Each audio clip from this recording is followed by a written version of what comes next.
بهتون بگم چند تا مزه توی دنیا وجود داره، جوابتون چیه؟ 4 تا: ترشی، شیرینی، شوری و تلخی. درسته؟ همینا به ذهنتون اومد. اما میخوام بهتون بگم که مزه 5می هم در دنیا وجود داره به اسم اومامی که مدتی هستش که توسط ژاپنی ها کشف شده.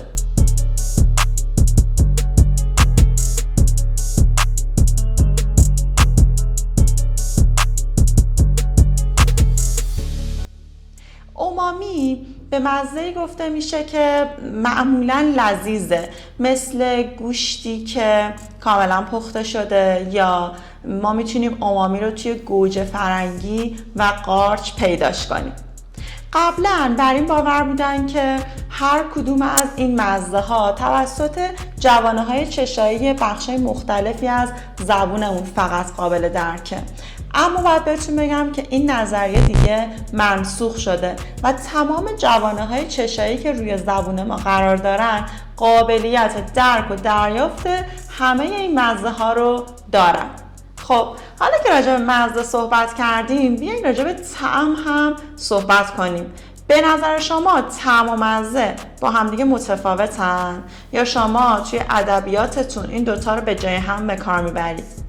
بچه‌ها طعم میشه در واقع مزه به اضافه رایحه یا بو که ما به رایحه یا بو میگیم آروما.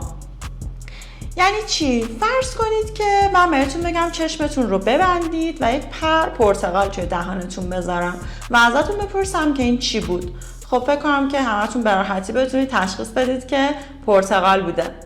اما حالا اگه من بینیتون رو بگیرم و دوباره همین کار انجام بدیم، شما میگید که ببینیم مزهش ترش بود یا شیرین بود، اما متوجه نشدم که دقیقاً چی بود، به خاطر اینکه سیستم بویایی شما رو من با گرفتن بینیتون از کار انداختم یا تضعیفش کردم. این همون اتفاقیه که دقیقاً وقتی ما سرما میخوریم برامون میفته و دیدید که غذاها دیگه اون لذت همیشگی رو ندارن چون ما دریافت طعمیمون ناقص هستش. چند تا اصطلاح دیگر رو با هم مرور کنیم. اول بگم که طعم رو فلیور به انگلیسی گفته میشه که اگر شما توی مقالات یا توی کتب دیدید بتونید تشخیص بدید که منظور طعم هست، و به مزه تیست گفته میشه، بتونید تشخیص بدید که منظور مزه هستش. اصطلاحات دیگه‌ای که ما می‌خوایم اینجا با هم مرور کنیم، یکیش اسیدیتی هست. اسیدیتی منظور احساس جمع شدگی دهان از اون حالت ترشیه که ما توی دهانمون احساس می‌کنیم. بهترین ترجمه براش همون اسیدیته هست، اما ممکنه که شما بشنوید حالا به خاطر اینکه راحت تر باشه مفهوم رو بهتر انتقال بده، برخی از ترجمه ترشی برای این کلمه استفاده بکنن که خب ترجمه صحیحی نیست اما شاید قابل درک تر باشه.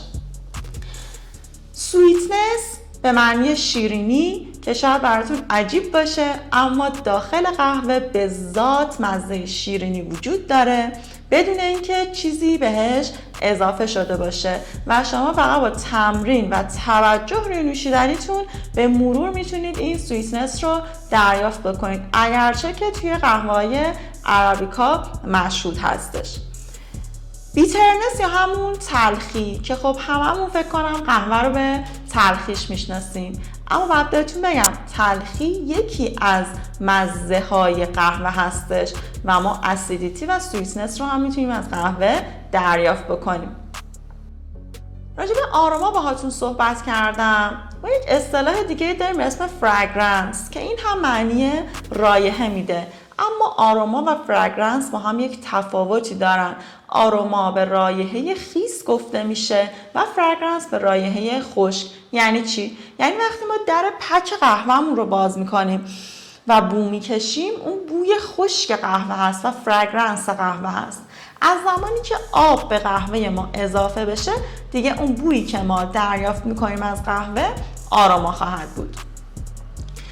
اصطلاح دیگه ای داریم به اسم after taste. after taste چه زمانی اتفاق میفته؟ زمانی که بلع صورت میگیره، یعنی شما قهوه‌تون رو می نوشید، قورت میدید. امتحان کنید الان ببینید یه چیزی رو قورت بدید، مثلا فرضی.